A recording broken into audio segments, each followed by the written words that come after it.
بسم اللہ الرحمن الرحیم صلی اللہ تعالی علی محمد صلی اللہ علیہ وسلم۔ فصل فی نواقض الوضوء، یہ فصل ہے وضو کے نواقض کے بارے میں۔ نواقض جو ہے یہ ناقض کی جمع ہے، اور ناقص کا معنی ہوتا ہے توڑنے والی، اور یہ نواقض جو ہے یہ جمع مکسر ہے نواقض کی، تو اس کا معنی ہوگا وضو کو توڑنے والی چیزیں، یعنی یہ فصل ہے وضو کو توڑنے والی چیزوں کے بارے میں، یعنی جن چیزوں سے وضو ٹوٹ جاتا ہے ان چیزوں کے بارے میں ہے۔ فعل مضارع سے جو ہے فصل کا جو ہے شروعات کر رہے ہیں فصل کی۔ ینقضو ٹوٹ جائے گا یا ٹوٹ جاتا ہے، ینقض الوضوء یا یہ کہہ لیں کہ وضو کو توڑ دیتی ہیں، وضوء مفعول بھی بنے گا۔ ینقض الوضوء وضو ٹوٹ جاتا ہے، 12 شیئا 12 چیزوں سے، تمیز یہاں منصوب آئی ہے، مفرد منصوب شیئا۔ ما خرج من السبیلین، سبیلین سے جو چیز نکلے، ما خرج جو چیز نکلے، من السبیلین سبیلین سے، جی ہاں سبیلین سے یعنی آگے اور پیچھے کے مقام سے جو چیزیں نکلتی ہیں، پخانہ پیشاب یا ہوا وغیرہ، تو ان چیزوں سے وضو ٹوٹ جاتا ہے۔ الا ریح القبل فی الاصح، مگر اصح قول میں آگے سے نکلنے والی ہوا، یعنی آگے سے نکلنے والی ہوا جو ہوتی ہے اس سے وضو نہیں ٹوٹتا، باقی پیچھے کے مقام سے جو ہوا نکلتی ہے اس سے وضو ٹوٹ جاتا ہے۔ وَيَنْقُضُهُ وِلَادَةٌ مِّن غَيْرِ رُؤْيَةِ دَمٍ، اور اسے یعنی وضو کو، ینقضہ ہو ضمیر یہ وضو کی طرف لوٹ رہی ہے، اور وضو کو توڑ دیتی ہے ایسی ولادت من غیر رؤیت دم، جس میں خون نہ دیکھا جائے، جس میں خون نہ دیکھا گیا ہو، یعنی بچے کی ولادت ہوئی، پیدائش ہوئی، اب ایسی صورت میں جو ہے خون نہیں دیکھنے کو ملا، خون نہیں نظر آیا، تو اب ایسی صورت میں وضو ٹوٹ جاتا ہے، وضو جو ہے ایسی صورت میں ٹوٹ جاتا ہے، باقی نہیں رہتا۔ اس صورت میں صاحبین جو ہیں امام محمد رحمۃ اللہ تعالیٰ علیہ اور امام ابو یوسف رحمۃ اللہ تعالیٰ علیہ، تو ان دونوں کے نزدیک عورت جو ہے وہ نفاس والی نہیں ہوگی، جی یعنی وہ جو ناپاکی کے اس کے ایام چلتے ہیں، تو نفاس والی جو ہے عورت وہ نہیں مانی جائے گی جبکہ خون نظر نہ آیا ہو، اور مفتبی قول بھی یہی ہے۔ لیکن امام اعظم ابو حنیفہ رحمۃ اللہ تعالیٰ علیہ کے نزدیک عورت کو احتیاطاً غسل کرنا چاہیے، کیونکہ کچھ نہ کچھ جو ہے خون تو بہرحال اس میں نکل ہی جاتا ہے۔ مراقی الفلاح کے اندر جو ہے یہ اقوال نظر ہیں دونوں کے، صاحبین کے اور امام اعظم ابو حنیفہ کا۔ تو بیان فرما رہا ہے کہ اور ایسی ولادت کہ جس میں خون نہ دیکھا گیا ہو تو اس سے بھی وضو ٹوٹ جاتا ہے۔ وَنَجَاسَةٌ سَائِلَةٌ مِّن غَيْرِهِمَا، اب فرما رہے ہیں کہ اور ان دونوں راستوں کے علاوہ، من غیرہما ان دونوں راستوں کے علاوہ، کون سے؟ یہی سبیلین جو ہیں، آگے کا مقام اور پیچھے کا، دبر اور قبول، اور ان دونوں راستوں کے علاوہ نجاست سائلۃ، ہر بہنے والی نجاست، ان سے کیا ہوتا ہے؟ وضو ٹوٹ جاتا ہے۔ وہ نجاست سائلۃ، اور ہر بہنے والی نجاست، من غیرہما بس سبیلین کے علاوہ، جو سبیلین کے علاوہ ہیں ان کے علاوہ جو بھی بہنے والی نجاست ہوتی ہے، کدمین جیسا کہ خون، وقیحن اور پیپ،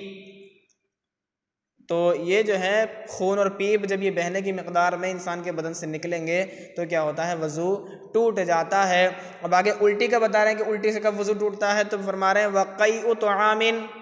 اور کھانے کی الٹی سے وضو ٹوٹ جائے گا۔ کب ٹوٹے گا؟ شرط آگے بیان فرمائیں گے کب ٹوٹے گا۔ وقیء طعام، اور کھانے کی الٹی سے،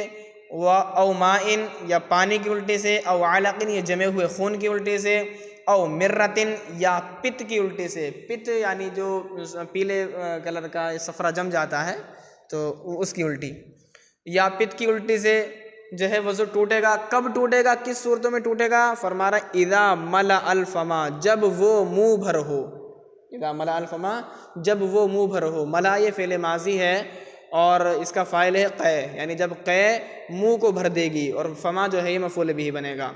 جب قے منہ بھر ہوگی۔ اب منہ بھر قے کی تعریف آگے بیان فرما رہے ہیں۔ منہ بھر قے کی تعریف کیا ہے؟ وَهُوَ مَا لَا يَنْطَبِقُ عَلَيْهِ الْفَمُ، ینطبق جو ہے، لا ینطبق یہ فعل مضارع منفی معروف ہے اور اس کا فاعل ہے الفم۔ وہوا اور منہ بھر کے وہ ہے ما لا ينطبق علیہ الفم کہ جس پر منہ بند نہ ہو الا بتکلف علی الاصح مگر تکلف کے ساتھ، مشکل کے ساتھ، اصح قول میں، یعنی الٹی بہت تیز آ رہی تھی اور جو ہے بہت مشکل سے جو ہے منہ، ہم نے سوچا منہ بند کر لیں لیکن منہ بند نہیں ہوا، الٹی پھر بھی آ ہی گئی، تو ایسی الٹی کو منہ بھر کے کہا جاتا ہے اور اس الٹی سے وضو ٹوٹ جاتا ہے۔ وَيُجْمَعُ آگے بیان فرما رہے ہیں وَيُجْمَعُ مُتَفَرِّقُ الْقَيْءِ إِذَا اتَّحَدَ سَبَبُهُ اور الگ الگ الٹیوں کو جمع کیا جائے گا جبکہ ان کا سبب ایک ہو۔ الگ الگ الٹیوں کی جو مقدار ہوگی ان کو جمع کیا جائے گا۔ کب جمع کیا جائے گا؟ مثال کے طور پہ کسی انسان کو ایک وجہ سے متلی ہوئی، اسے الٹی آئی، تھوڑی سی الٹی آئی، بعد میں اسی وجہ سے پھر الٹی آئی جس وجہ سے پہلے الٹی آئی تھی، اسی وجہ سے، اسی متلی سے، پھر جو ہے تیسری مرتبہ، چوتھی مرتبہ، یعنی جو ہے کئی مرتبہ ایک ہی وجہ سے، ایک ہی متلی کی وجہ سے انسان کو الٹی آئی، اب تھوڑی تھوڑی الٹی آئی ہے، اب ان تمام جو ہے اس مقدار کو جمع کر کے دیکھا جائے گا کہ اگر جو ہے اس کی مقدار اتنی بن رہی ہے کہ جو منہ بھر کو پہنچ جائے تو اب اس سے وضو ٹوٹ جائے گا، جبکہ اس کا سبب ایک ہو، ان تمام الٹیوں کا سبب کیا ہو؟ ایک ہو، یعنی ایک ہی سبب کی وجہ سے، ایک ہی وجہ سے وہ تمام الٹیاں آئی ہوں، تب جو ہے الٹیوں کو جمع کیا جائے گا، الٹیوں کی مقدار کو۔ فرما رہے ہیں وَدَمٌ غَلَبَ عَلَى الْبَزَّاقِ اور ایسا خون جو تھوک پر غالب آ جائے، ایسا خون جو تھوک پر غالب آ جائے، انسان نے تھوکا، اب تھوکنے کے بعد جو ہے اس میں خون بھی نکلا، تو اب کس صورت میں جو ہے وضو ٹوٹے گا؟ بیان فرما رہے ہیں اگر تھوک کا رنگ لال ہے، اگر ہم نے تھوکا اور تھوک میں سے جو ہے تھوک بالکل لال لال نکلا تو جو ہے خون غالب آ جائے گا اور ایسی صورت میں وضو جو ہے وہ ٹوٹ جائے گا۔ اور جو ہے جب تھوک پیلا آتا ہے، جب زرد ہوتا ہے، تو زرد ہونے کی صورت میں تھوک جو ہے یہ غالب شمار ہوگا، یعنی تھوک جو ہے یہ خون پر غالب ہے۔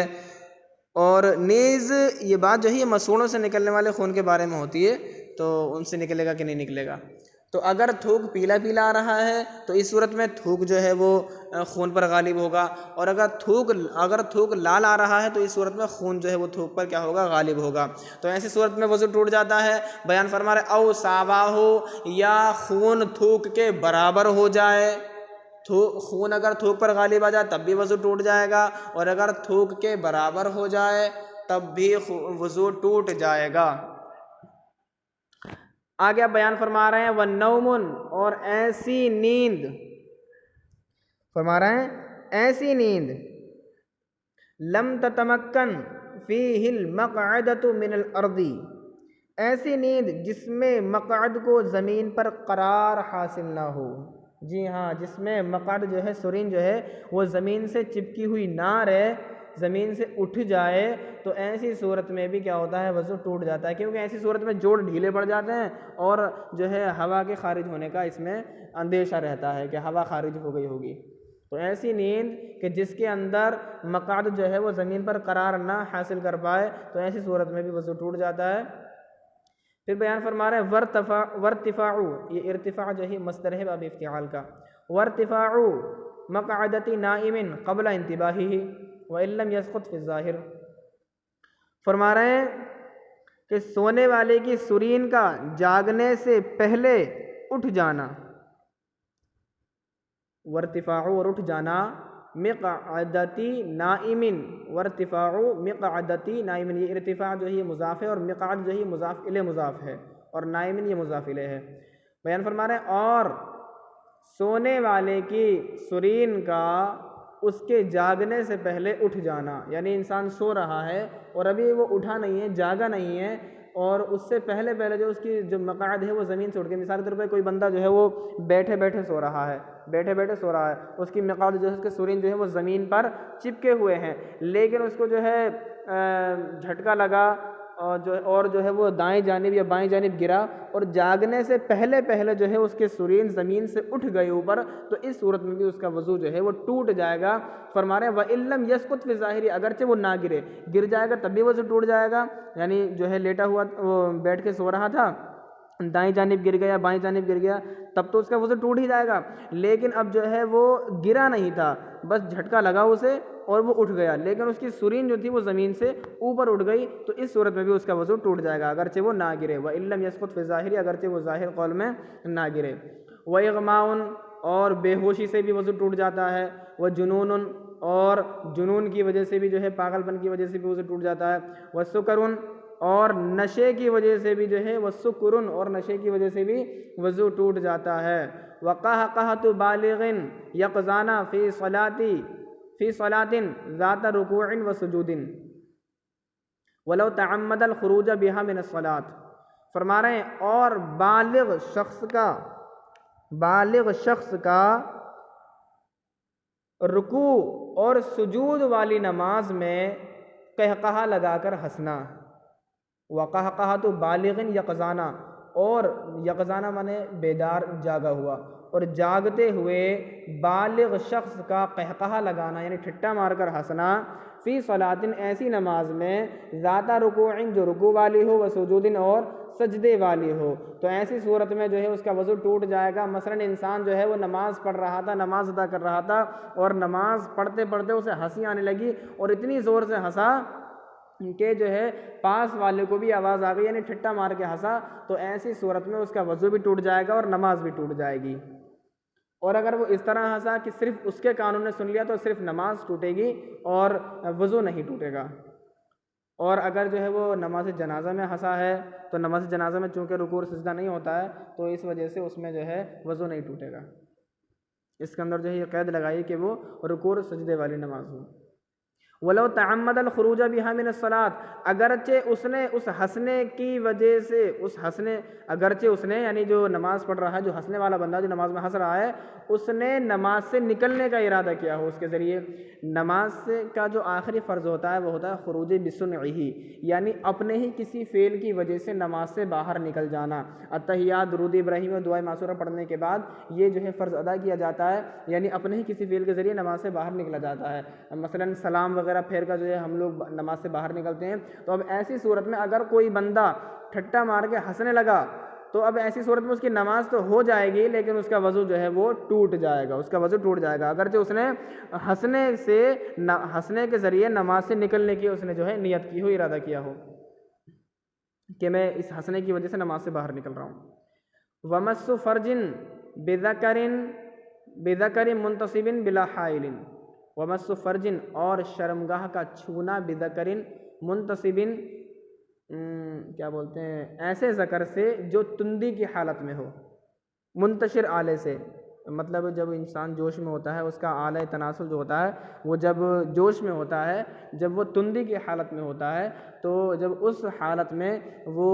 شرمگاہ سے، عورت کی شرمگاہ سے یا کسی مرد کی شرمگاہ سے جب وہ ٹچ ہوتا ہے اور بیچ میں کوئی پردہ نہ ہو، ڈائریکٹ جو ہے وہ ٹچ ہو جائے اگر شرمگاہ سے، تو ایسی صورت میں بھی وضو ٹوٹ جاتا ہے۔ وَمَسُّ فَرْجٍ بِذَكَرٍ مُنْتَصِبٍ بِلَا حَائِلٍ، اور منتصب یعنی آلہ منتشر، ایسے ذکر کے جو تندی کی حالت میں ہو، اس سے فرج کو چھونا، فرج یعنی شرمگاہ کو چھونا، بلا حائل، بغیر کسی کپڑے کے بیچ میں ہونے کی وجہ سے، تو اس سے بھی کیا ہوتا ہے، وضو ٹوٹ جاتا ہے۔ مثال کے طور پہ سمجھ گئے ہوں گے مسئلہ تو خیر، کہ ذکر مرد کی شرمگاہ اور عورت کی شرمگاہ دونوں کی دونوں جو ہیں بیچ میں کوئی پردہ نہیں ہے، کوئی چیز جو ہے حائل نہیں ہے، اور مرد کی شرمگاہ عورت کی شرمگاہ سے جو ہے ٹچ ہوئی، یا مرد کی شرمگاہ دوسرے مرد کی شرمگاہ سے ٹچ ہوئی، یا عورت کی شرمگاہ دوسری عورت کی شرمگاہ سے جو ہے ملی، اور بیچ میں کوئی سپورٹ نہیں تھی، کوئی پردہ وغیرہ جو ہے کوئی ایسی چیز نہیں تھی جو حائل ہو جاتی، تو اب ایسی صورت میں وضو جو ہے ٹوٹ جائے گا، اور اگر جمع کر لے یعنی داخل کر لے تو پھر جو ہے اس کا غسل بھی جاتا رہے گا۔ تو اللہ تعالی ہمیں جو ہے یہ سمجھنے کی توفیق نصیب فرمائے، آمین۔